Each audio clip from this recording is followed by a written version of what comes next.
ARO ইয়ারও সব দিদির দলের লোক। প্রথম দিন থেকে বলছে, অনেক দিন থেকে।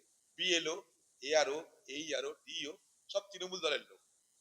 অনেকদিন ধরে অভিযোগ করছি, আজও করছি। একটা অপমান যে পশ্চিমবঙ্গে একটা সরকার থাকা সত্ত্বেও এখানটায় এসআর প্রক্রিয়া সম্পূর্ণ করা যাচ্ছে না।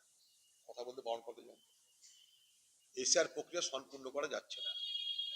আরেকটা জিনিস আপনাদের সতর্ক করে দিই আমি, খুব চালাকি করে তৃণমূল এই সুযোগ নিয়ে বেছে বেছে কংগ্রেসের লোকদেরকে রোল ব্যাক করার মাধ্যমে পঞ্চায়েতে ডেকে পাঠাচ্ছে এবং তাদেরকে যাতে আগামী দিনে তৃণমূলের হয়ে তারা ভোট দেয় তার জন্য কিন্তু প্রেশার দিচ্ছে।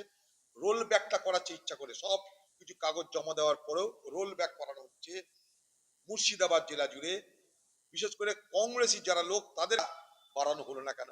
আবার আমি আরেকটা প্রশ্ন তুলছি আজকে, যে সবাইকে বঙ্গবিভূষণ, বঙ্গ বিভূতিভূষণ, ব্যঙ্গভূষণ, ব্যাংকভূষণ অনেক কিছু দেওয়া হলো, কটা মুসলমান পেল?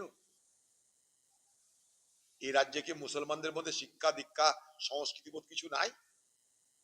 হ্যাঁ, তুমি কামতাপুরের নেতাকে দিতে পারছো, মহারাজকে ধরে নিয়েছে, সে মহারাজের নামে হাজারটা অভিযোগ, সে মহারাজের নামে যে সমস্ত অভিযোগ আছে সেই সমস্ত অভিযোগ প্রমাণিত হলে মহারাজ কিন্তু জেলে থাকবে। মহারাজে তুমি খাতির করে